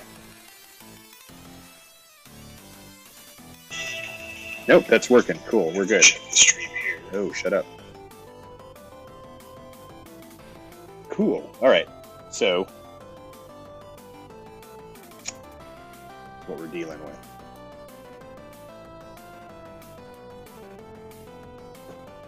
Now, I'm gonna turn the bike on so it will register.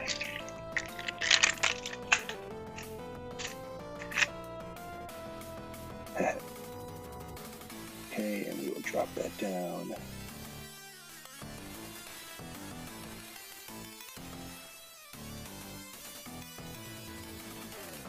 Where did that go? There it is.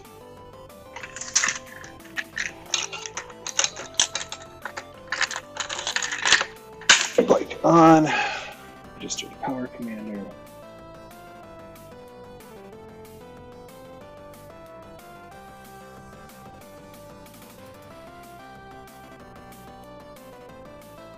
Connect DynoJet research.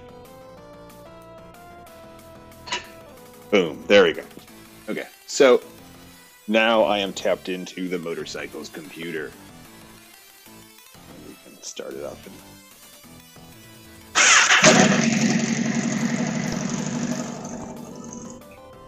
As evidence. I don't want to run too long because there's no oil in the engine. There you go. So what we're actually dealing with here is this power commander is connected to most of the electrical sensors inside the engine, to put it basically. It intercepts the information it receives from those sensors, and then based on a map I create here in the software, sends different information to the bike's fuel injection system to cause it to think the bike is in a different state that it's in. And the reason you would do that is to give you finer control over the air fuel ratios based on what gear you're in, what your RPM is, and how open your throttle is. That's what we're seeing here, your RPM, your throttle, that's your twisty handle. And so basically what you're doing is you're lying to the motorcycle's computer, which is locked down and programmed by Honda to do very specific things. And you're lying to get it to do things that it's not supposed to actually do. And so this is our primary fuel map here. The way this works is on the left here, this is your RPM column. And on the top, this is your throttle percentage. This is how wide open your throttle, how much you've turned that throttle handle. Is it 2% open? Is it 10% open? Is it 80% open? That's how that works. Oh, what's up, Darkest Dot? I actually am going to have the ECU flashed. I just the problem with flashing the ECU is it's a big pain in the ass, and you definitely want to take your bike to a dyno to have that done. And if you ever got to get it done again, you got to take it to someone who can flash it and do all that again, and it's extremely time consuming and expensive. Whereas with a PCV like this, I can come in here manually and do this on the fly just via USB. Flashing, it's really easy. But it limits you to just these particular settings. The company that manufactures the exhaust I use on this bike actually does custom ECU flashing, and I'm going to send it out to them and pull this whole power commander out eventually. But right now, this is what we're doing because I put this in here a long time ago. So what this map is these numbers are how much additional fuel in percentages, or in the case of these negatives, in negative percentages, how much fuel to subtract, getting injected into the engine when you're at this RPM with the throttle open this much. And so your throttle, a lot of people don't know this, your throttle controls how much air is being allowed into the engine. Your throttle opens up the air intake. It doesn't add gas. It's not a gas knob. It doesn't inject gas. It doesn't control how much gas is put in. It controls how much air is allowed to come in. The bike's computer, hey, DEFCON 201, thanks for the raid. Appreciate it, guys. We're hacking on motorcycles today. DEFCON 201 out of Jersey, I do believe. Correct me if I'm wrong. Big physical security guys down there. Get my water here.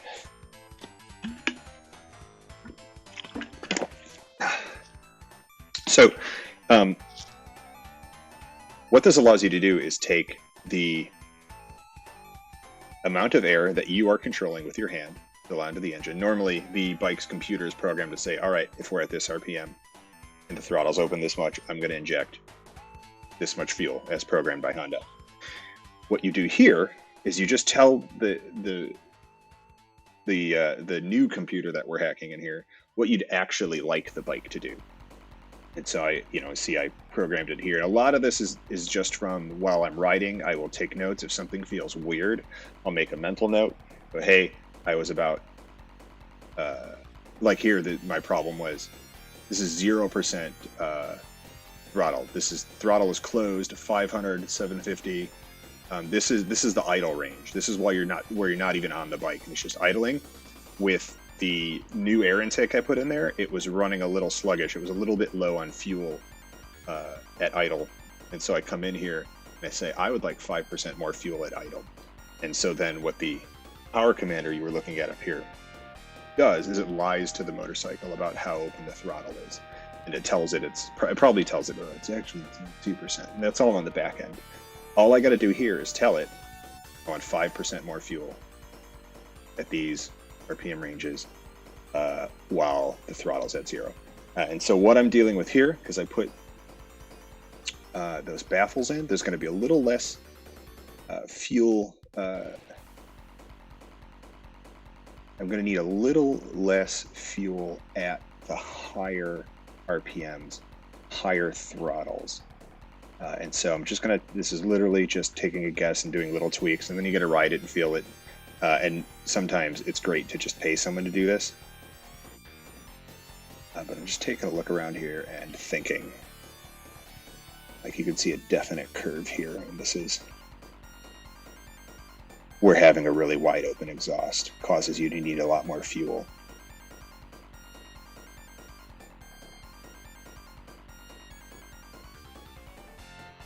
But what I'm gonna do is like everything above at like 40% throttle and above.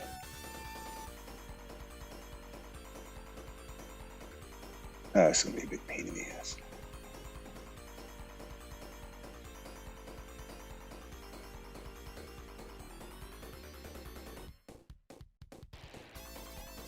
Yeah, you know what? I'm actually going to feel it out first and see what I need to do instead of guessing. What I do know is it's been a little sluggish at launch because I have too much fuel going in and not enough air. when it's at that low of a speed. And so I'm going to lower this down. Probably all of these. I'm going to take these that are 10%, and I'm going to lower these back down to, we're going to try 6% instead and see if that fixes it, because it's kind of bogging. Because I'm getting too much fuel, not enough air, the fuel isn't combusting, and it's a bad scene. So we're going to change that there. Honestly, these 10s are probably too high across the board. I'm going to take those down to 6s, and we're going to see if that helps at all. And then and that's your launch, and it's kind of like that on the board. Take these 7 down to 6s too. We'll see if that helps, and if it does, I might even try lowering those to 5s or 4s. But then we're just going to write this to the computer. Here's, I'm going to save it. Call it, what's the date today? The 11th.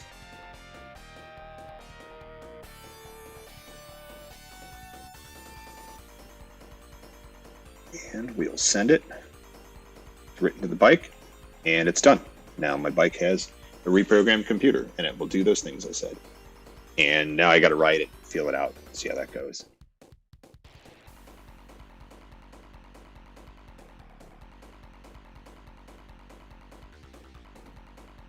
Yeah, that's it. I'm going to tuck all that away, clean up.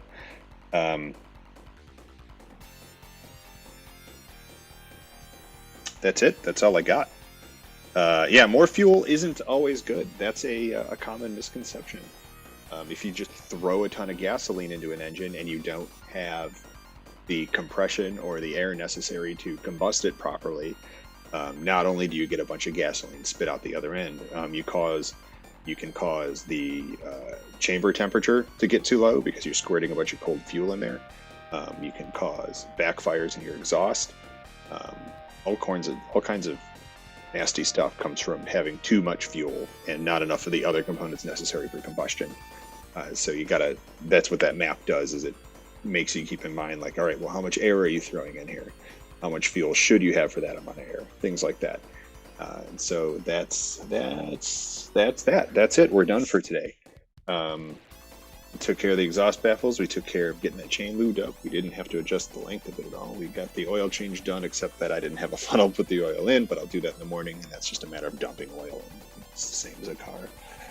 And we got it programmed. And even if the way the fuel that I cut out in there is, shut this off so you can get the battery. Even if I took too much fuel out and it's just going to be more sluggish, it's fine. It's not going to cause the bike to not work at all. Even at a setting of 0 in there, that just means it's back to stock, and it still ran fine at stock. So that's fine. That's the downside to screwing with it. To being able to screw with it constantly is it means you're going to constantly screw with it. So I'm going to leave it for now. That's it. We're good. We're ready. We're ready to ride tomorrow, and we'll see how that goes.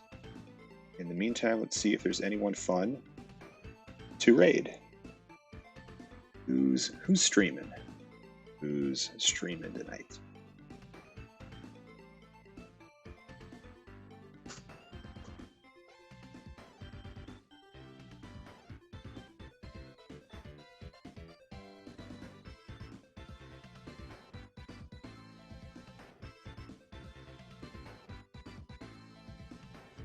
Author Blues, right?